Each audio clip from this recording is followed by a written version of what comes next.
When we picture the origins of massive industrial production, we usually imagine an English factory in the 1800s, surrounded by smokestacks and steam engines. But a full century before the steam engine was even patented, the center of global manufacturing was located thousands of miles to the east. This chart shows global manufacturing distribution before 1750. A quarter of the world's industrial output, from textiles to shipbuilding, originated from a single state, the Mughal Empire. By 1600, the empire supported 17 million urbanites, a 15% urbanization rate, exceeding contemporary Europe. This vast manufacturing base was established by Babur, a displaced Central Asian ruler. In 1526, he led a relatively small, highly mobile army through the Khyber Pass and defeated the much larger forces of the local Delhi Sultanate. Babur and his immediate descendants came from a nomadic, warrior-driven tradition.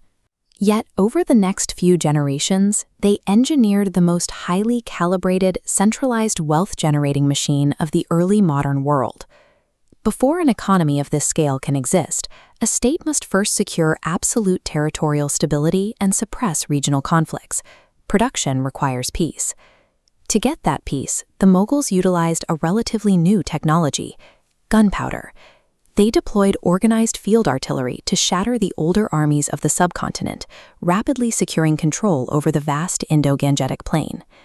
They maintained this control by equipping their infantry with matchlock rifles and developing early metal cylinder rockets, weapons that proved highly effective at dispersing enemy formations and war elephants. Once the territory was pacified, the military needed a way to move troops and supplies quickly. The imperial government funded a massive public works department to build and maintain an extensive network of roads across the empire.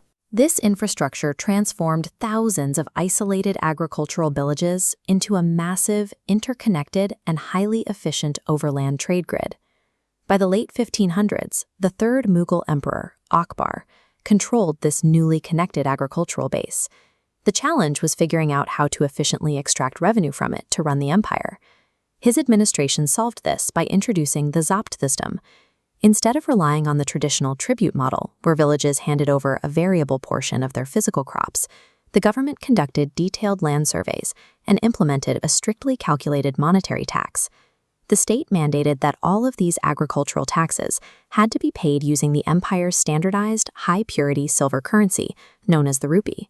Because peasants now required silver to pay their taxes, they had to generate cash. They shifted away from simple subsistence farming and started cultivating high-value cash crops like cotton, indigo, and sugarcane, which they could sell in larger regional markets. The ZOP system acted as an economic catalyst.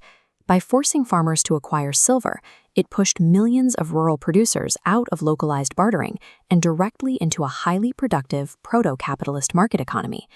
The epicenter of this newly monetized production was the Bengal Suba.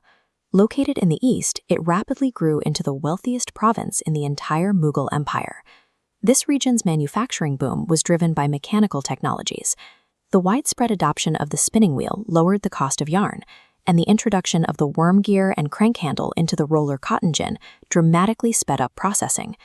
Utilizing these tools, Bengal produced massive quantities of goods. The province turned out staggering volumes of silk, operated an advanced shipbuilding industry that entirely outproduced the North American colonies, and wove enormous amounts of cotton textiles. In early modern Europe, fashion and industry became heavily dependent on these Indian textiles. To buy them, European merchants had to hand over massive quantities of precious metals, creating a one-way flow of global silver directly into the Mughal treasury. By monopolizing the production of high-demand consumer goods, the Mughals effectively absorbed European wealth, cementing India's position as the indispensable factory of the early modern world. This immense influx of silver led to extreme conspicuous consumption among the Mughal elite.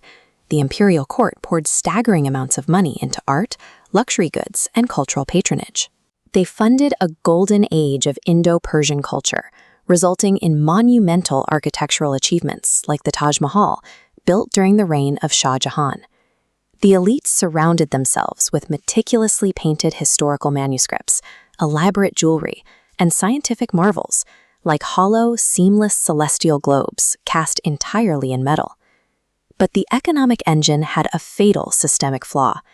Because the wealth was concentrated almost entirely in the hands of this small elite class, manual labor wages were kept systematically depressed, creating extreme social and economic inequality. The breaking point arrived in the late 17th century. Emperor Aurangzeb launched a series of prolonged, grueling military campaigns in the Deccan Plateau. The endless warfare exhausted the imperial treasury and devastated the region's economic output.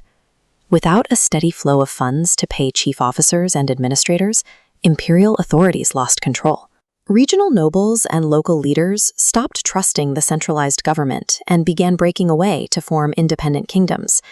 The highly optimized prosperity the Mughals built ultimately became their greatest vulnerability. The fractured, wealthy remnants of the empire attracted opportunistic European trading companies who leveraged the political chaos to quietly take over the systems of the early modern